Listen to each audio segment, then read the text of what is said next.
Muito bom dia a todos que nos acompanham. Eu sou Jean Paterno, jornalista da SIC, e essa é a live das 10h30. E o nosso convidado, como já dissemos, o Jadson Siqueira.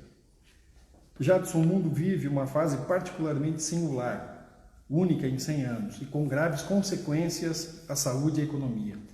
Sem o atual avanço da tecnologia, o cenário seria ainda mais sério e complexo do que é? Olha, é uma pergunta interessante, né? O avanço da tecnologia em qual sentido, né? Se a gente falasse, por exemplo, se nós tivéssemos menos tecnologia de transporte, menos viagem internacional, menos voos, por exemplo, talvez a pandemia nem ocorresse, né? Da mesma forma, a conectividade da província de Wuhan, de onde saiu o vírus, né? Ela é uma das responsáveis por essa pandemia ter se espalhado tão rápido, né?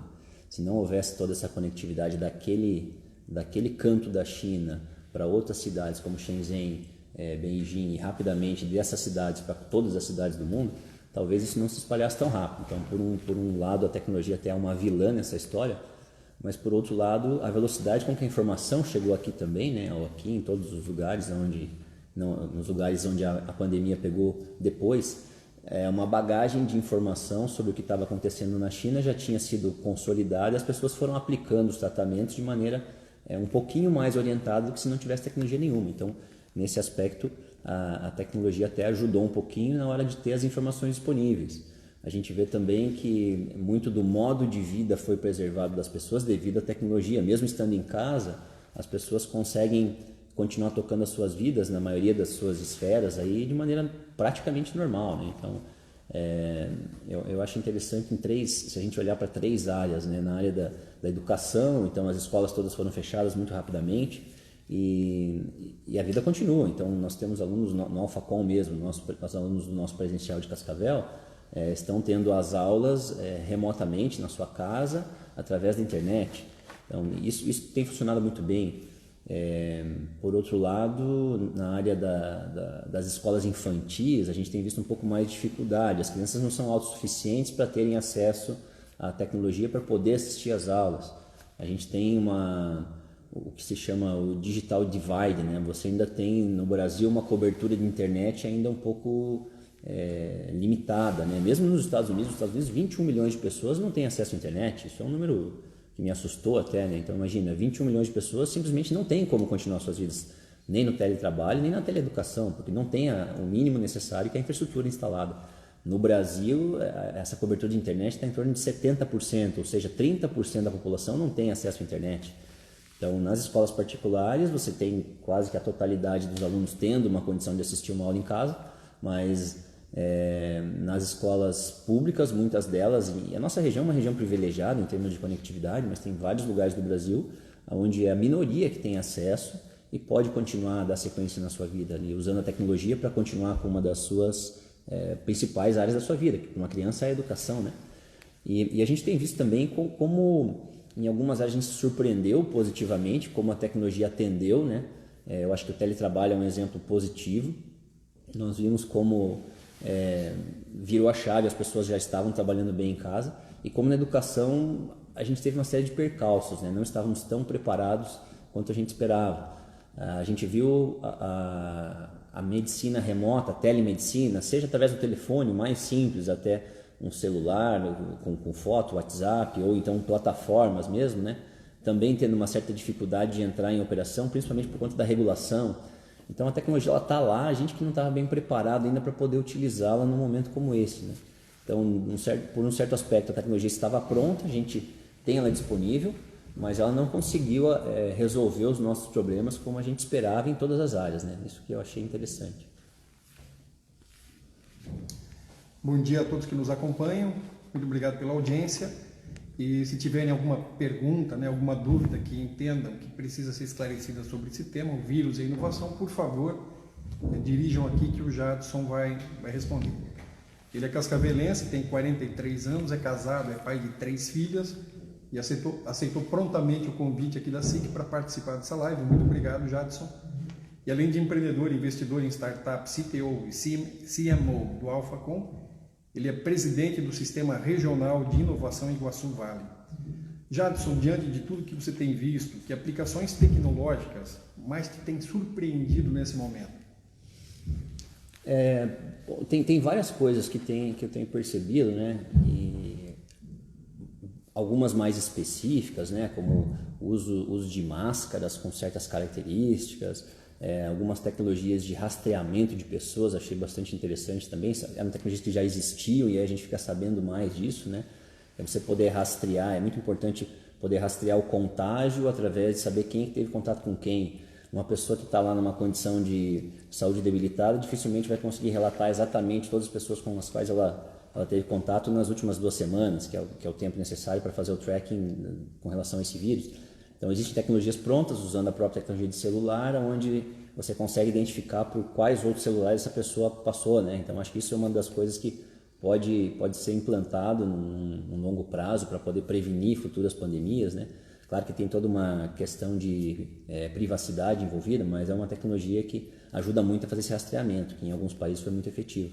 No nosso caso aqui, o que me chamou muita atenção é como o teletrabalho, como as pessoas trabalharem de casa, como isso funcionou bem. Então, eu acho que no dia seguinte a gente viu várias empresas.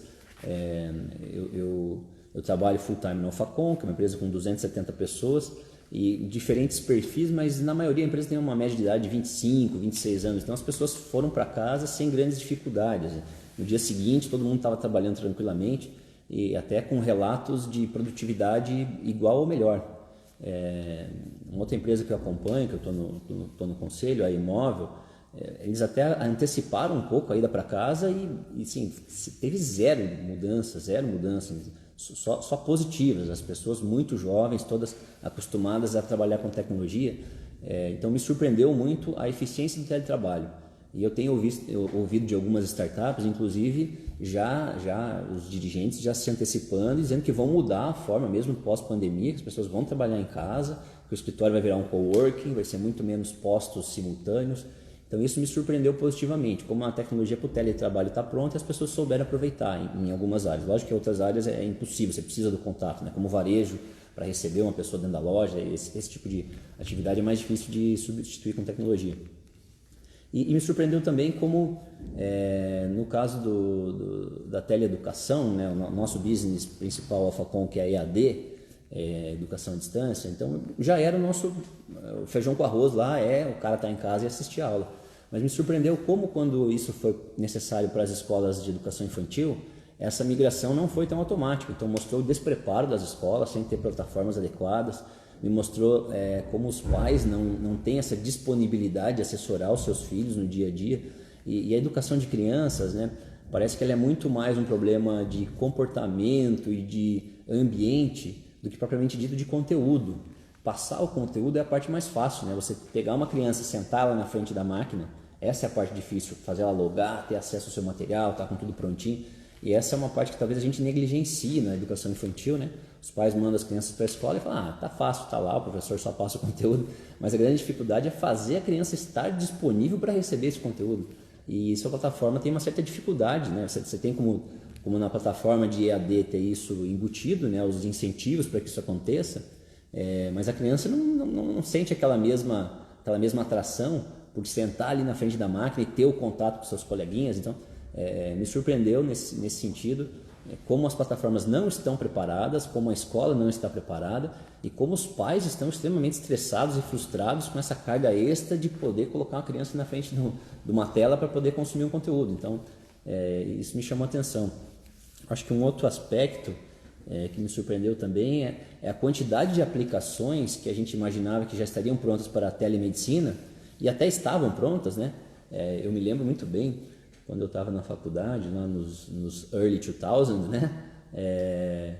No começo dos anos 2000, já existia na Universidade Federal do Paraná um sistema de diagnóstico de câncer de pulmão assistido por computador. Você falava com o computador e ele ia fazendo lá, mas tinha toda uma parafernália para que isso funcionasse, não era uma coisa tão simples, né? Tinha vários pesquisadores monitorando essa máquina, mas já funcionava, fazia o diagnóstico lá de câncer de pulmão em imagem, uma precisão muito melhor do que qualquer especialista, e eu achava que aquilo rapidamente ia tomar o mercado, e a gente está em 2021, 2020, e você não vê que isso vai entrar tão cedo, né?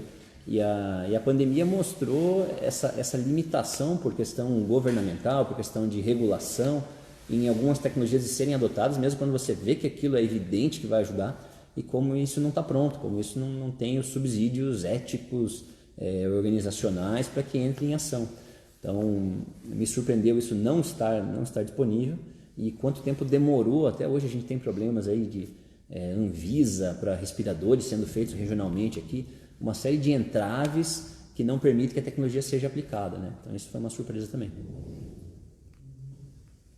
Olá, muito bom dia a todos. Agradeço a audiência. O tema da live das 10h30 da SIC de hoje, o vírus e a inovação.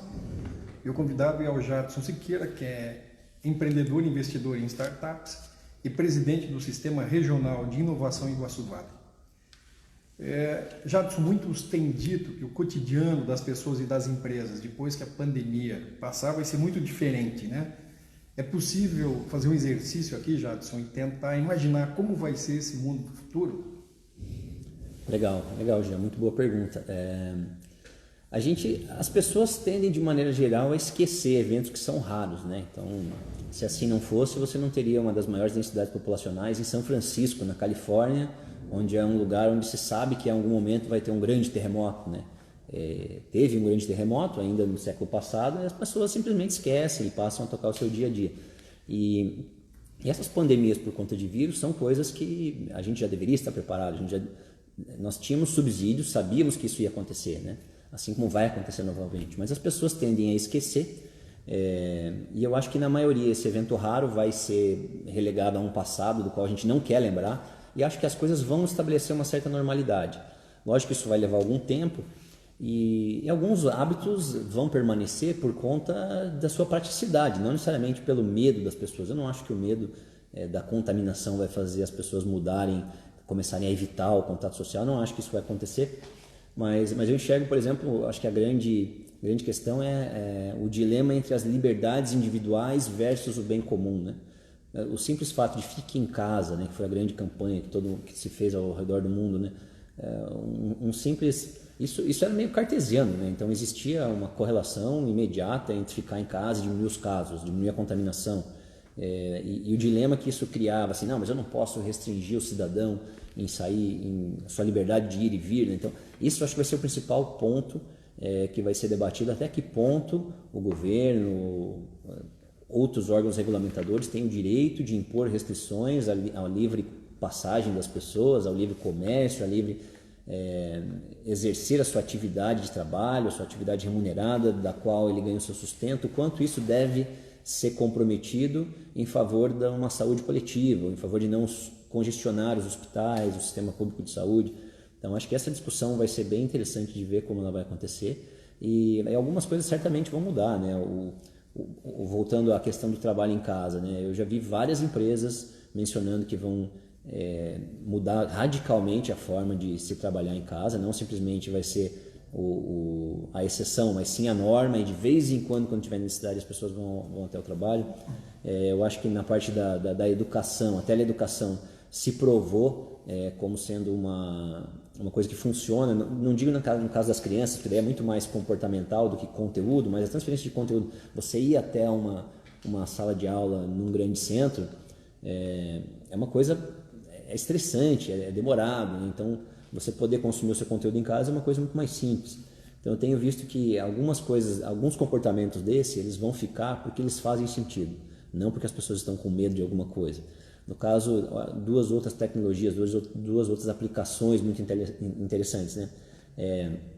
E-commerce. Então, e-commerce existe há muito tempo, né? Um dos principais aspectos que a internet mudou na sua vida é a possibilidade de você comprar qualquer coisa do mundo sem sair de casa. As pessoas já têm isso há muito tempo, só não tinham o hábito. Então, isso se mostrou muito efetivo, né? No momento em que você está impedido de entrar numa loja.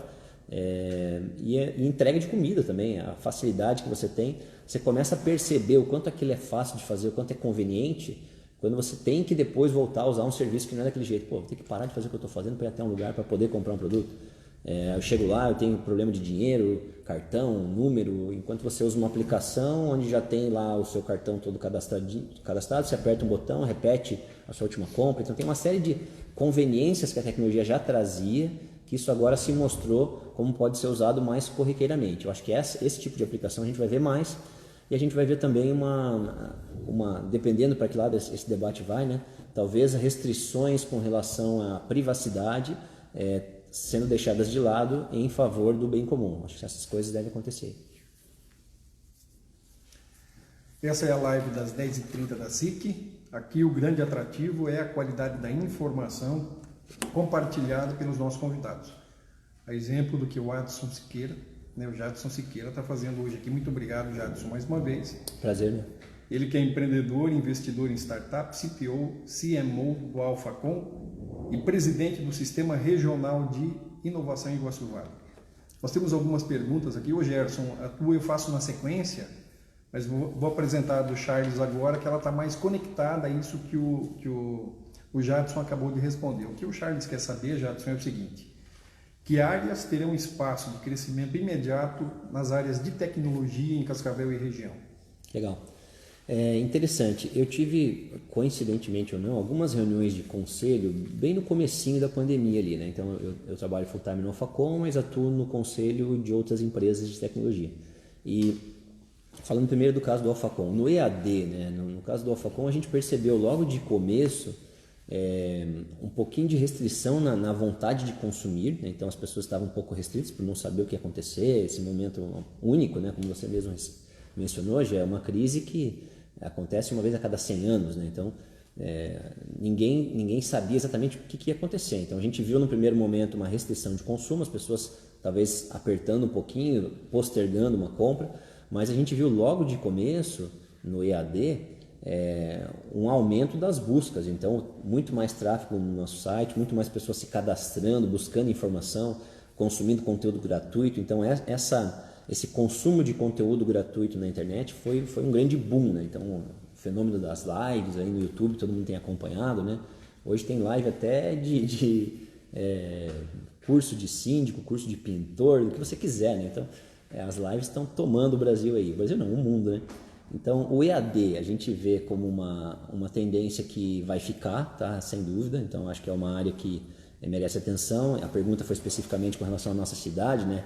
Cascavel é um polo, né? Cascavel, dentro da região aqui, é um polo de educação, de serviços educacionais, de serviços de medicina. Então essas duas áreas se mostraram como necessárias e efetivas para se fazer usando a internet, que é uma nova tecnologia, né? Então eu diria que essas duas áreas são áreas promissoras, tanto a área de telemedicina quanto a área de teleeducação, EAD, né? O e-learning, são áreas bastante promissoras. E qualquer coisa relacionada a serviços de entrega, né? Então, tem uma outra startup de Curitiba na qual eu estou no conselho também. Logo no começo da crise, a gente teve uma reunião meio emergencial lá, porque eles viram a mesma coisa que eu vi no Alphacom, um aumento no movimento, um aumento no interesse. Ainda não se transformava em compra, mas você viu um aumento no interesse. E naquela startup em particular, o grande dilema é: continuamos contratando ou damos um freeze nas contratações, né? E você vê vários pontos de vista diferentes, todos eles muito cautelosos, né? Mas algumas pessoas, não, vamos só postergar as contratações ou vamos cortar completamente. Tinha um outro colega que estava no conselho de uma outra empresa, que esse cara estava lá com fluxo de caixa para 30 e poucos meses, então não era uma questão financeira imediata, mas mesmo assim ele decidiu parar todas as contratações.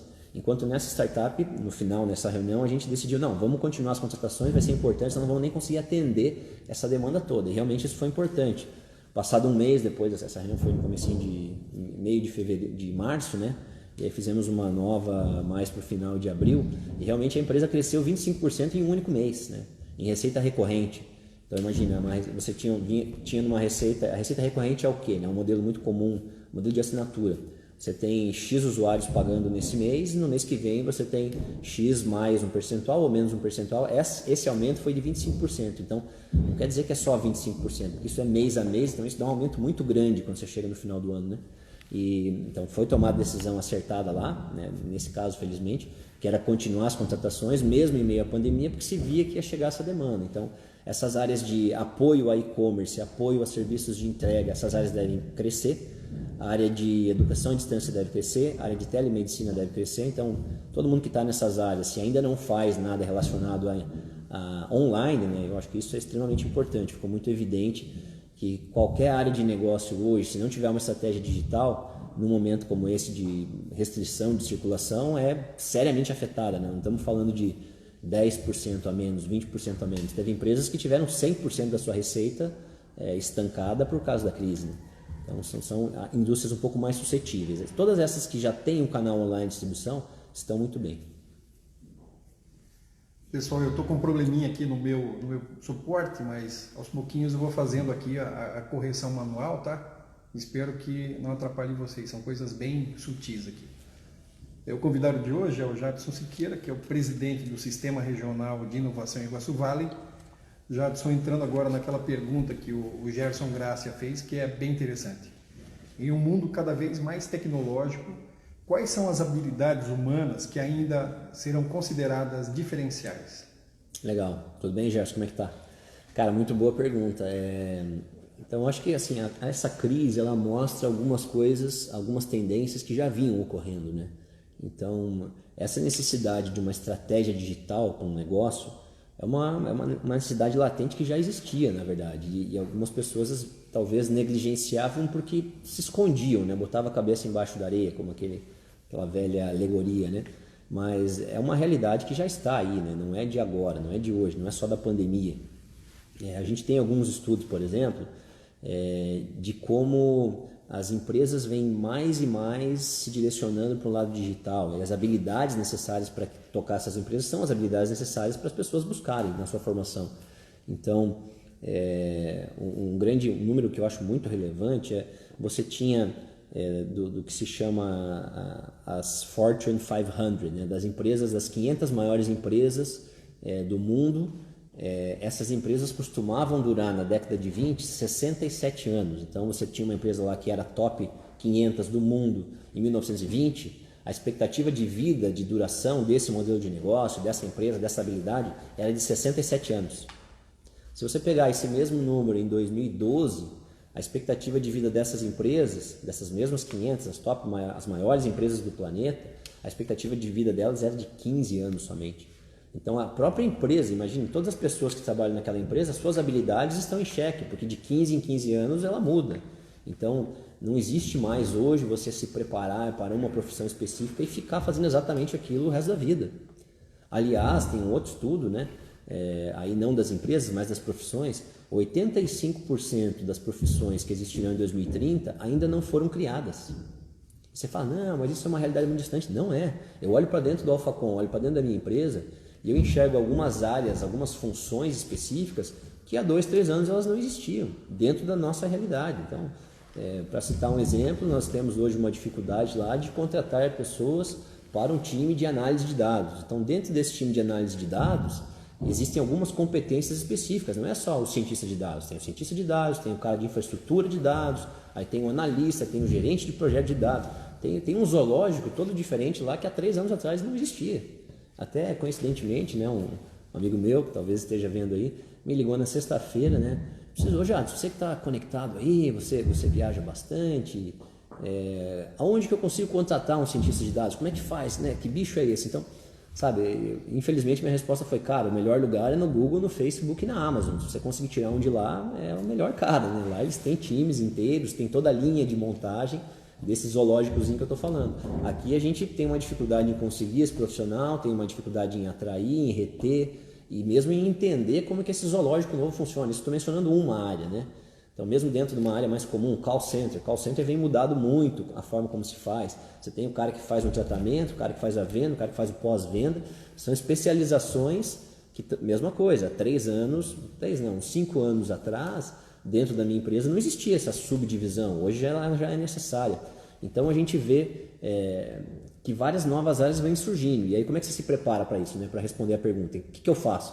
Você tem que aprender a aprender, você tem que aprender a estar em constante evolução, né? Aquela educação continuada, o 4º grau. Você terminou sua faculdade, você tem que continuar aprendendo, você tem que achar os mecanismos para que você nunca fique obsoleto. Porque uma coisa é certa, você não vai terminar a sua carreira fazendo a mesma coisa que você fazia no começo. Isso, sem dúvida, é o que vai acontecer. Então, você tem que saber, você tem que ter a versatilidade e tem que conseguir manter a sua cabeça um pouco focando no que você está fazendo hoje e aprendendo a sua próxima habilidade. Eu acho que isso é extremamente necessário no mundo de hoje. Ô Jadson, só para poder colaborar com esse contexto que você acabou de apresentar aqui, eu sou um case vivo disso, então, que você acabou de falar, porque eu sou um jornalista das antigas que começou no impresso, que foi simplesmente devorado pela tecnologia, e há 5 anos atrás, se você me falasse, eu não acreditaria que um dia eu viraria âncora de live. É isso aí. Você acredita? Olha aí. Pessoal, muito obrigado pela audiência. Quero convidar todos para que nos acompanhem para a live desta terça-feira, 26 de maio, Música e Arte na Quarentena, com o músico, produtor cultural e contabilista William Fischer Jr. O nosso convidado de hoje para a live, o Vírus e a Inovação, é o Jadson Siqueira, que é empreendedor e investidor em startups, CTO, CMO do Alphacom e presidente do Sistema Regional de Inovação em Iguaçu Vale. Aqui, nas lives das 10h30 da SIC, o grande atrativo é a qualidade da informação compartilhada pelos nossos convidados.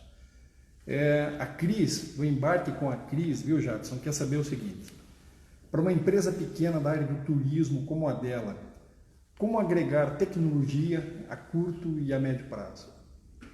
O turismo eu acho que é uma das áreas, eu vi uns 2 ou 3 gráficos diferentes, né, dizendo quanto tempo cada indústria demorar para se recuperar, e o turismo, realmente, o turismo tradicional, da forma como a gente conhece, ele é um dos mais afetados, porque as viagens de longa distância, em algumas estão até proibidas, né, nesse final de semana, na sexta, eu acho, os Estados Unidos, por exemplo, bloqueou a entrada de brasileiros, né, uma coisa bem recente. A primeira vez que eu ouvi os Estados Unidos bloqueando voos da Europa, eu achei também...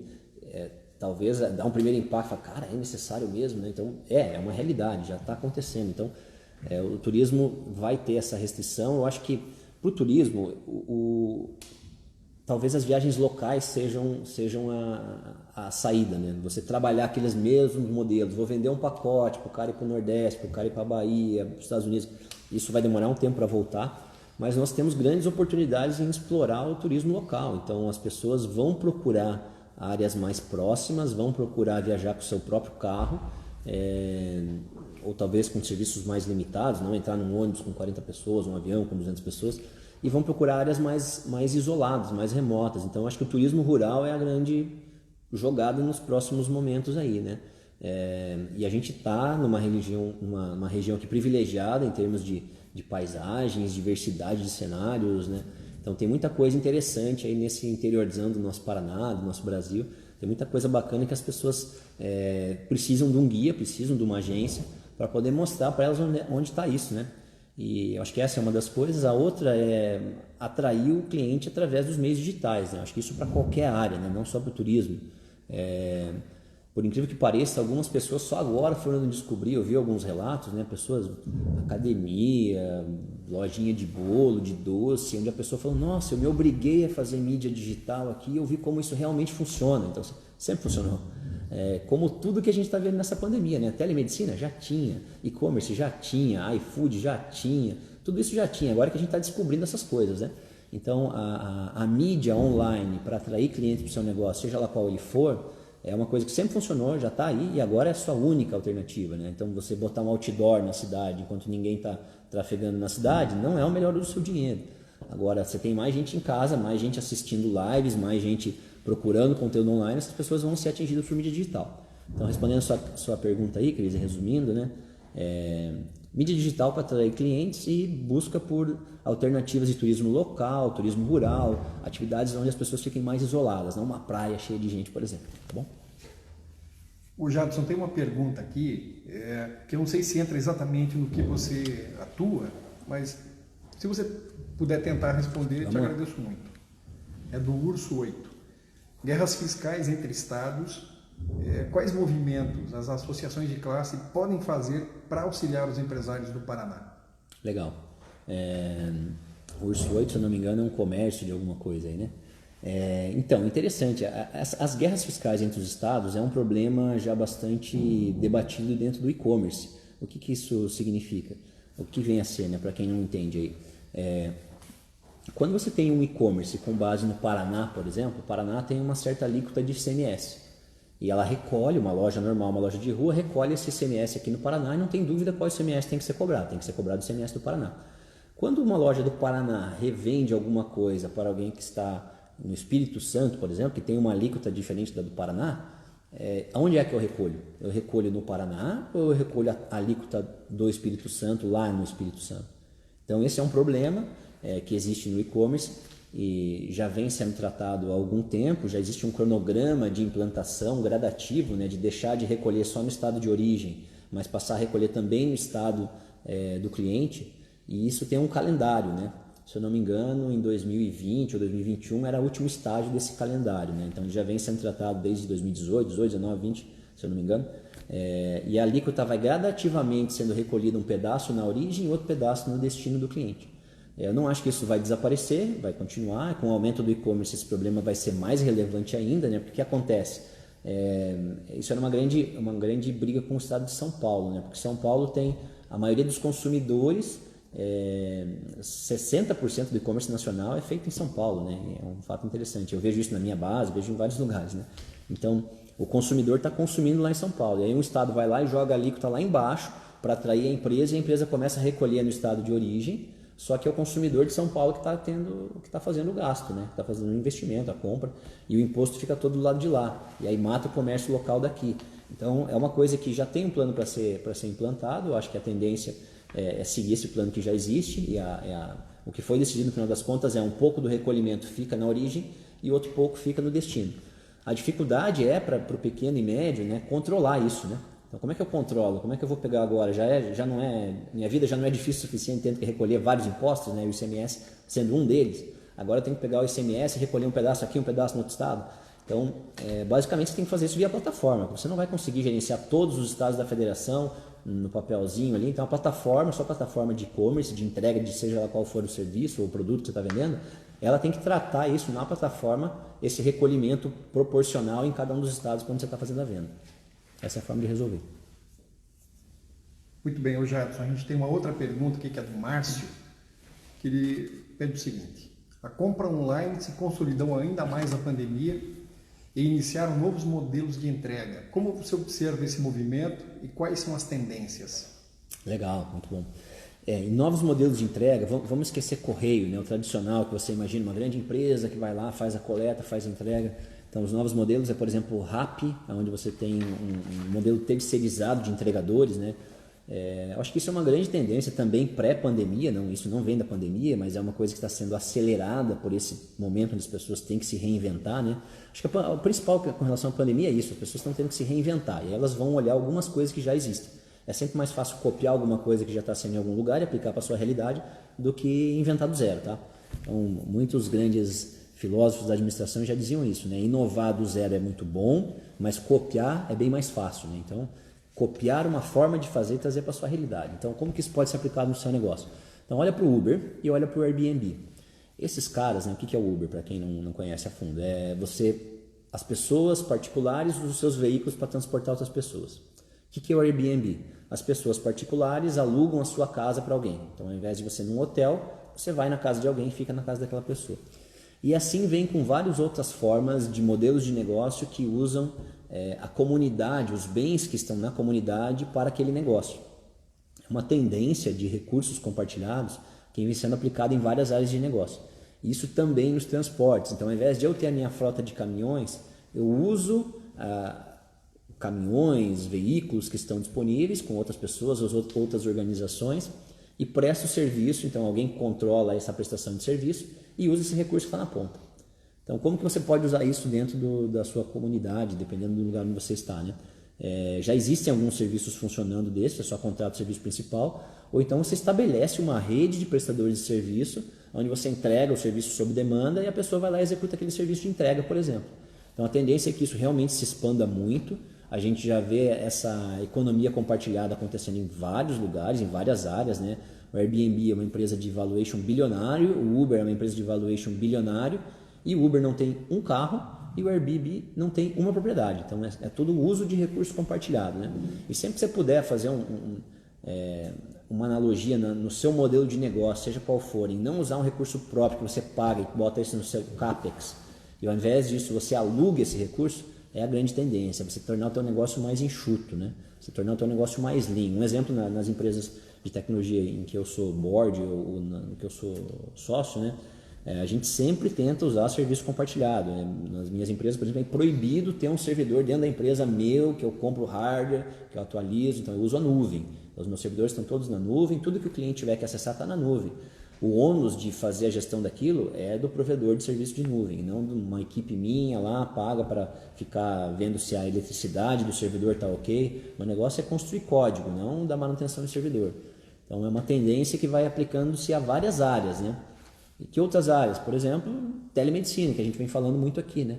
Então, um sistema de telelaudos, ele não precisa necessariamente ter todos os médicos contratados, como na folha bonitinho. Ele contrata o serviço sob demanda, então isso vai ser uma tendência também, né? Então, em várias áreas do conhecimento aí, várias áreas da indústria, você tem visto essa economia compartilhada sendo o modelo de negócio vencedor comparado a você ter muitos assets, que fica muito capital intensivo, você ter tudo aquilo dentro do seu balance sheet, né? Você aluga de acordo com como você precisa. Essa é a tendência. Mais uma vez, muito obrigado a todos que nos acompanham. O vírus e a inovação é o tema da live das 10h30 desta segunda-feira, 25 de maio.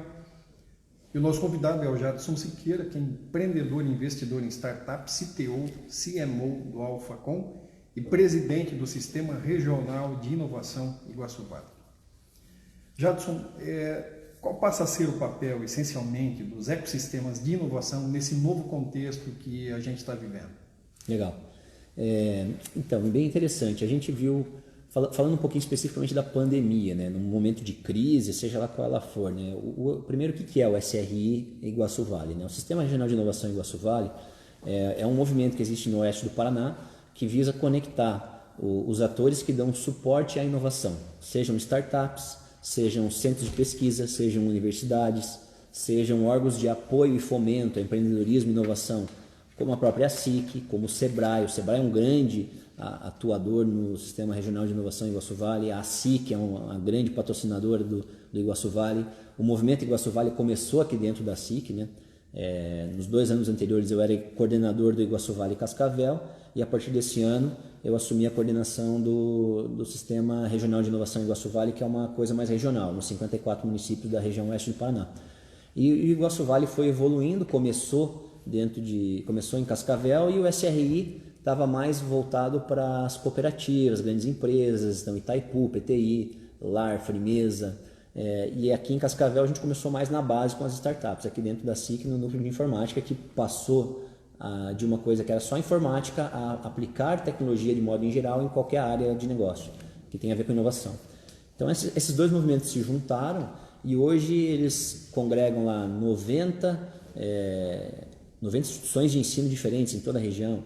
Você tem 250 empresas inovadoras, umas 10 empresas âncoras. O que são empresas âncoras? São grandes empresas que geralmente têm 2 características, né? Faturam mais de 1 bilhão ano e tem uma natureza de alguma forma de capital aberto, que não é de uma pessoa só, né? Porque essas empresas têm uma tendência maior em retribuir ao ecossistema os excedentes de lucro, por exemplo, né? Então, na nossa região, a gente tem a sorte até de ter a figura das cooperativas. Não são empresas necessariamente de capital aberto, listadas na bolsa, mas elas têm uma natureza de capital societário bastante diluído, né? Você tem vários cooperados que são os donos da cooperativa. E essas empresas têm como função, no seu próprio estatuto, retribuir, manter o seu excedente de lucro na região. Então elas têm um certo interesse em reinvestir na região, apoiar projetos de inovação, projetos de melhoria das condições de vida local, né? Quando você tem essas empresas âncoras associadas às startups inovadoras, professores, pesquisadores, alunos de mestrado, de doutorado, e esses caras cooperam, você orienta o desenvolvimento da inovação de uma maneira mais rápida e com uma taxa de acerto maior. Então essa é a função do SRI Iguaçu Vale, fazer essa conexão, né? E o que a gente viu durante a pandemia, meio que organicamente, vários grupos, né, o que a gente chama de GTs, os grupos de trabalho, foram formados e foram alojados dentro do SRI. Não foi o SRI que criou esses grupos. Na nossa reunião de diretoria do Sistema Regional de Inovação, ninguém falou assim, vamos criar os grupos de trabalho. Não foi assim que aconteceu. O movimento foi muito orgânico, começou na ponta. Então, um determinado sujeito lá lançou um desafio, um hackathon para se fazer soluções para imprimir com impressora 3D equipamentos, os EPIs, os equipamentos de proteção individual, que são usados pelo pessoal da linha de frente no combate à pandemia. E esses caras começaram a produzir os equipamentos com impressora 3D, mas faltava matéria-prima. Então, a função, respondendo a pergunta, né, a função do ecossistema, nesse caso, foi conectar as partes.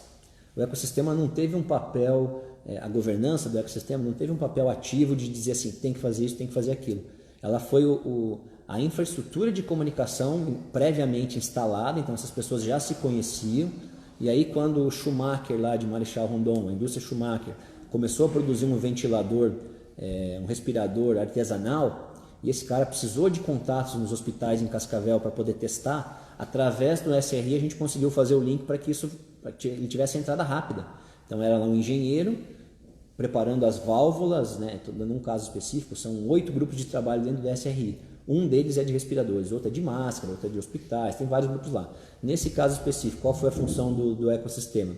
A indústria de válvulas foi conectada com o PTI, que tem uma competência específica lá em engenharia, para fazer os sensores que têm que ser acoplados nessas válvulas, e o ecossistema fez o contato com os hospitais em Cascavel, em Foz, clínicas aqui, inovadores, os chamados early adopters, né? Então existe em Cascavel alguns hospitais que são mais tradicionais, mais aplicando a tecnologia no dia a dia, e tem gente que está pensando em desenvolver tecnologia.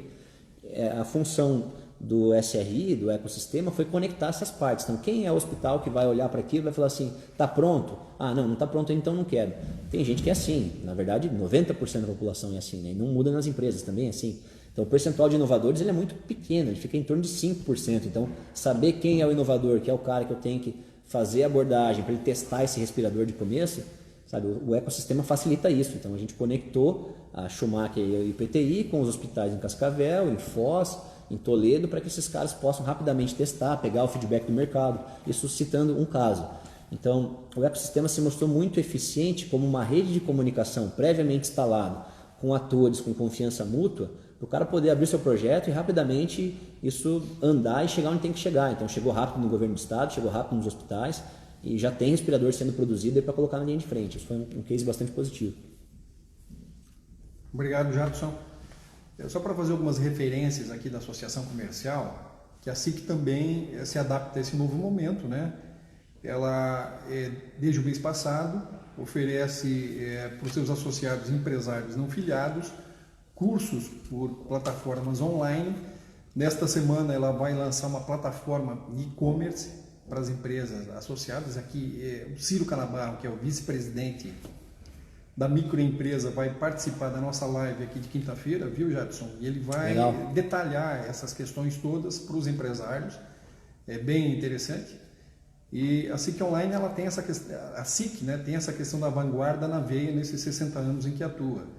E um desses aspectos importantes é o SIC Labs, né? Gostaria que você comentasse qual que é a importância do SIC Labs para os empresários que precisam, Jadson, aproximar a tecnologia dos seus negócios. Bacana. O ASIC Labs foi um grande exemplo do ecossistema aqui funcionando, né? O Iguaçu Vale começou aqui dentro da ASIC, e o Ciro Canabarro, que é um dos diretores, e o Carlos Guedes, que é outro diretor da ASIC, participam ativamente do Iguaçu Vale, e os dois trouxeram essa proposta. De dentro do Iguaçu Vale nasceu a ideia de a SIC de alguma forma participar mais ativamente do ecossistema de fomento à inovação. Então, como que a SIC poderia contribuir? Então, a SIC Labs nasceu, se não me engano, em 2018, 2019, né? 2018, se não me engano, e como uma iniciativa de colocar aqui dentro, na casa dos empresários, um espaço para se promover esses encontros, essa interação entre os entes inovadores e um lugar de aconselhamento para o empresário que quer inovar. Então, uma coisa que a gente vem pregando muito, tanto dentro da SIC Labs quanto no movimento Iguaçu Vale, são os movimentos de Open Innovation. O que vem a ser o Open Innovation? Então, tem muito a ver o SIC Labs com a pergunta anterior, né? Qual o papel do ecossistema em momentos de crise? Em momento de crise você tem que inovar. Como é que você faz para inovar? O discurso de que temos que inovar, eu acho que ele está muito batido, todo mundo entende, ninguém vai dizer assim, não, eu não quero inovar, eu quero ficar no meu negocinho aqui, todo mundo entende que é necessário. Mas aí chega um momento que a pergunta vem, tá, e como? Como é que eu faço, né? Então, o empresário associado da SIC, qual é o recurso que a SIC está colocando à disposição desse empresário se ele quer inovar? O ASIC Labs. No ASIC Labs ele vai encontrar pessoas que estão dentro daquele percentual baixo dos inovadores, que vão ouvir a sua ideia e não vão falar assim, não, esquece isso aí, o risco é muito alto. O cara vai realmente ouvir o que você está falando e vai tentar te ajudar. Quem que é esse cara? Pode ser um mentor, pode ser um empreendedor de uma startup, pode ser um departamento de inovação de uma empresa que já está estabelecida e está aqui dentro da SIC buscando fazer a chamada Open Innovation, que nada mais é do que a sua empresa inovar, não com um departamento de inovação próprio, como eu já fiz do jeito errado na minha empresa, mas sim pegar esse seu departamento e abrir ele para o mercado, colocar ele conectado nos centros de pesquisa, nas universidades, nas empresas âncoras, que tem um monte de desafio lá a ser resolvido, no novo grupinho de startup que está se formando e está meio perdido lá. Então você leva o seu problema da sua empresa para esse ambiente que é o SIC Labs, e a SIC Labs te encaminha para o mercado para soluções já existentes, para startups que estão começando, para outras empresas que estão tendo os mesmos desafios de inovação que você. Então, respondendo a pergunta, qual é a função da SIC Labs? A SIC Labs é esse espaço onde se privilegia o fomento à inovação para ser aplicado às empresas existentes. Então, qualquer associado da SIC pode vir aqui começar a participar dos eventos, nesse momento até remotos, né? Não estamos tendo os eventos presenciais, infelizmente, por enquanto, mas tem uma série de atividades acontecendo na SIC Labs, mesmo com você em casa aí, onde o empresário pode aprender sobre inovação, pode conhecer outras pessoas, fazer o networking com outros inovadores, testar a sua ideia principalmente, né? Se você está pensando em inovar, a primeira coisa que eu digo é assim, não fique com medo de alguém roubar a sua ideia. Uma ideia é muito difícil de pôr em prática. Eu costumo dizer que ideia vale zero, o que vale é a execução é que vale. Inclusive, a chance da sua ideia que vai ter sucesso não ser a mesma do início é quase 100%. Você não vai pegar aquela ideia exatamente do jeito que ela está e é ela que vai dar certo. Você vai ter que fazer variações nessa ideia ao longo do caminho. Então não tem por que você esconder essa ideia. E um ambiente onde as pessoas não vão rir da sua ideia, vão ouvir, aliás, é um dos princípios do Iguaçu Vale, né? A gente ser inclusivo, ele é multidisciplinar e inclusivo. É liderado por empreendedores, multidisciplinar e inclusivo, onde se visa primeiro contribuir antes de receber. Então, o Iguaçu Vale, o SIC Labs, o SRI, são movimentos, são momentos onde as pessoas vêm para dar a sua ideia, dar suas sugestões, trocar ideias, apresentar a sua ideia e receber uma crítica rápida. É melhor que alguém destrua a sua ideia em 15 segundos ali ou 15 minutos de conversa do que você demore um ano implementando uma coisa que não vai dar certo. É para isso que serve a SIC Labs, é para isso que serve o Iguaçu Vale. Para você, empreendedor, empresário, que tem uma ideia, venha conversar com a gente, venha bater um papo, venha conhecer a SIC Labs. Então, o Ciro e o Carlos Guedes, o Cleiton, a Fernanda estão sempre ali prontos para atender, te encaminhar, te colocar dentro na trilha do inovador empreendedor, né? Te mostrar quais são os próximos caminhos. É um trabalho que a gente faz em Iguaçu Vale. Se eu quero empreender, estou começando, qual que é a minha próxima fase? Vai desenhar um modelo de negócio. Eu já estou numa fase de conseguir dinheiro. Para onde que eu vou?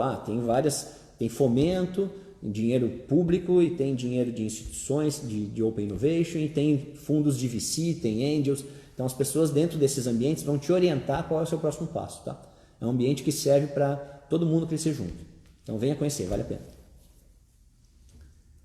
O vírus e a inovação é o tema da live das 10h30 desta segunda-feira e o convidado é o empresário, presidente do Sistema Regional de Inovação em Iguaçu Vale, o Jadson Siqueira, que é também investidor em startups. Eu deixei essa última característica do teu currículo por fim, Jadson, em função da pergunta que vem na sequência. A pandemia está trazendo consequências tão graves para o mundo que é a primeira vez que se ouve, crise em startups. O que efetivamente, Jadson, isso significa? Que tipo de problemas isso pode trazer ou que lições, essas dificuldades que as startups enfrentam agora podem gerar? É interessante, crise em startup, né? O que é crise? Crise é o inesperado, é o fora do comum, né?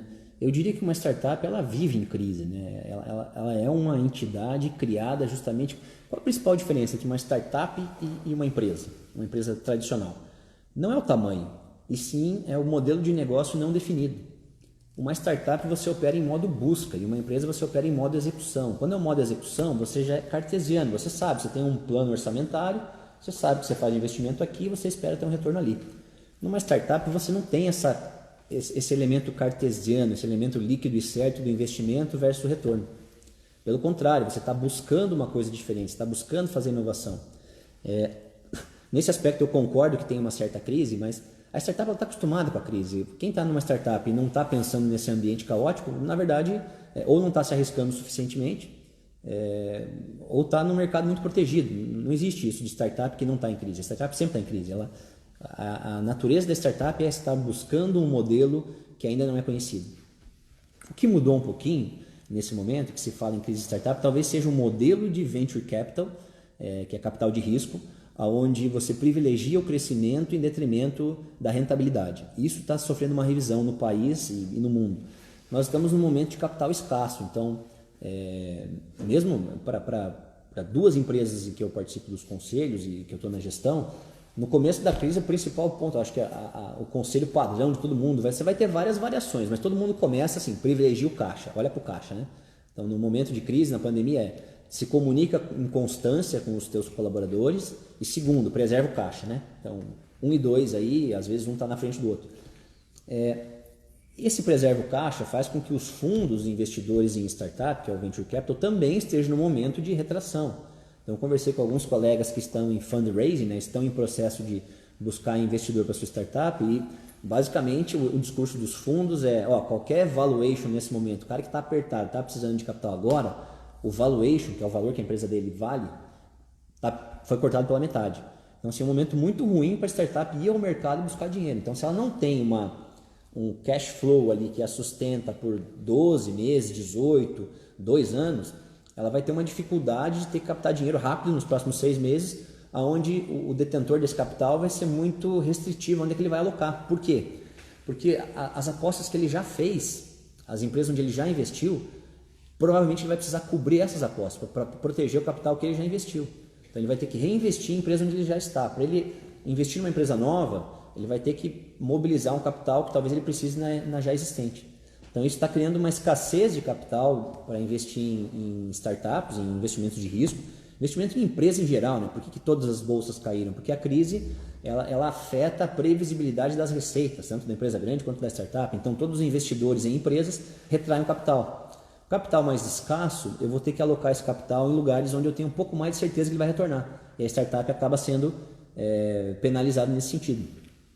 E aí, dentro das startups, quem está sendo mais penalizada são as startups de crescimento a todo custo, que é um modelo que foi muito incentivado pelos VCs americanos, né, onde se diz o seguinte: se você tiver audiência suficiente, uma hora você vai conseguir monetizar essa audiência. É um modelo, por exemplo, de propaganda. Bota um site lá do que for, site de relacionamento de cachorro, né? Que é um Facebook dos cachorros. Então você vai ter bastante gente lá, o cachorro não vai pagar para ele estar lá, né? Mas alguém vai estar lá, vai estar um monte de gente e você vende, em último caso, nem que seja propaganda, banner lá, você consegue monetizar. Essa é a teoria, né? Atrai audiência, depois você pensa em como vai monetizar. Isso é o que está em crise, isso é o que tem que acabar. O que é uma coisa saudável, né? Porque você crescer e não saber como que vai ter retorno do investimento, beira irresponsabilidade. Você tinha várias empresas, vários fundos fomentando isso, né? É difícil dizer, não quero citar nomes específicos aí, mas teve um exemplo de uma grande empresa no mercado imobiliário em São Paulo, uma startup nacional que recebeu um aporte do SoftBank e foi considerada um unicórnio. Em 12, 18 meses, essa empresa tinha um valuation de 1 bilhão, num modelo de negócio que não estava bem definido, não tinha você não enxergava uma pista assim, vai retornar esse capital em 18 meses ou 18 anos, ninguém sabe, só que ela está lá, vale 1 bilhão, foi aportado 150 milhões de dólares e ela vale 1 bilhão, sabe? Uma coisa sem pé nem cabeça. Então, esse tipo de investimento sem prever o retorno, sem ter uma rentabilidade esperada em X meses, é isso que está em crise, é isso que está acabando, tá? Não quer dizer que a sua startup lá, que tem um modelo de negócio bem definido, você está conseguindo enxergar onde o dinheiro volta, né? Onde você fica rentável, onde você tem uma margem grande, isso continua, né? O que está difícil no momento é você, numa ideia onde não está bem formatado e no seu modelo de negócio ainda não mostra a forma de retorno, esse cara vai ter mais dificuldade em conseguir capital, porque o capital está procurando coisas mais estáveis, essa é a diferença, né? O SoftBank é o grande indicador. O SoftBank é um banco japonês que investiu em várias startups no Brasil, e esse cara foi o cara que falou: pessoal, acabou a festa do dinheiro fácil aí, vocês vão ter que me mostrar a rentabilidade, basicamente isso, né? E isso não é a primeira vez que acontece, tá? Essas crises das startups, eu trabalhava numa startup do Vale do Silício em 2008, quando teve a crise do mercado imobiliário americano, e os fundos da Califórnia, um grande fundo que é o Sequoia, mandou uma carta que era tipo assim, o fim do mundo do Venture Capital, mais ou menos era isso a carta, né? E a empresa na qual eu trabalhava tinha um CEO que era muito experiente, o cara estava na sua 5ª startup, um senhor já de 70 anos, que aliás continua CEO dessa empresa, né? A Qualis, quem quiser dar uma olhada aí. A Qualis, na época, quando eu entrei, tinha 80 colaboradores, quando eu entrei tinha 250. Ela virou um unicórnio, ela é hoje uma empresa que vale 4 bilhões de dólares na Nasdaq. E na época, a Sequoia soltou essa carta para suas investidas, isso circulou o Vale do Silício todo, onde se dizia que era para os investidores parar de investir, para tirar a capital, congelar tudo, cortar pessoas ao mínimo. Então, é muito do que se ouve hoje, né? E o que esse CEO fez, por ser muito experiente? Falou, cara, crise é momento de se construir produto. Não é momento de ir para o mercado querer vender coisa, mas é momento de se construir produto. Então, indo na contramão do que o investidor estava recomendando, esse cara, como tinha experiência, tinha capital, comprou um investidor fora do negócio, teve que comprar um fundo que não queria mais investir. Tá bom, se o seu voto é contra, eu compro você, você sai e eu vou continuar o rumo que eu tenho aqui. E foi lá e investiu em construir produto. Diminuiu um pouco as verbas de comissão, de marketing, de ataque ao mercado, manteve, né? E investiu em criar time, criar novos produtos. Na hora que a crise terminou, você tinha um produto pronto para o mercado. Então a crise ela é um momento de reinvenção. Então, para startup, a crise sempre é bom. Para quem já uma empresa já estabelecida, a crise pode afetar o seu mercado, porque mudam as coisas. Mas para startup, mudança é muito bom. Se você está numa startup e não gosta de mudança, talvez você esteja no lugar errado. Talvez você tenha que procurar um modelo de negócio mais estável, um lugarzinho mais tranquilo, porque startup, a norma é a crise, tá? E nesse momento não é diferente. Então nós estamos num momento de crise, onde é uma oportunidade, e assim como lá em 2008 eu vi várias empresas crescerem, acelerarem naquele momento, nas empresas em que eu estou no conselho, que eu estou tocando, a nossa prioridade no momento é entregar mais produto, construir mais, entregar valor para o cliente, não pensar em cobrar mais do seu cliente. Não é hora de você explorar o seu cliente de maneira nenhuma, né? Você tem que entregar mais valor mantendo o mesmo preço, ou talvez até abaixando um pouquinho, é a norma, tá? A startup tem margem para isso, você tem que se reinventar, tem que criar uma forma de entregar mais valor para o seu cliente e não aumentar o preço para isso. Essa é a dica aí. Obrigado, Jadson. Então, fazendo uma síntese do que você acabou de falar, startup é com emoção o tempo inteiro, né? É isso aí, é isso aí. Mais uma vez, obrigado pela audiência de todos que nos acompanham. Quero fazer um convite, reforçar, na verdade, para amanhã, a live das 10h30 da SIC, 26 de maio, Música e Arte na Quarentena, com William Fischer Jr. Os músicos, os artistas, diante desse cenário tão inesperado, também estão tendo que se reinventar, e ele vai falar um pouco disso para a gente. Hoje quem nos acompanha é o Jadson Siqueira, que é empresário e investidor em startups e presidente do Sistema Regional de Inovação Iguaçu Valley. Nós recebemos aqui, Jadson, uma pergunta da Ana, que ela tem uma ligação com um questionamento que nós apresentamos aqui e que gostaria que você respondesse, que é a seguinte: Jadson, a hora é de investir ou de esperar? E se for de investir, quais são as áreas mais que você entende as mais promissoras no momento? E quanto à escolha da carreira, o que você indicaria?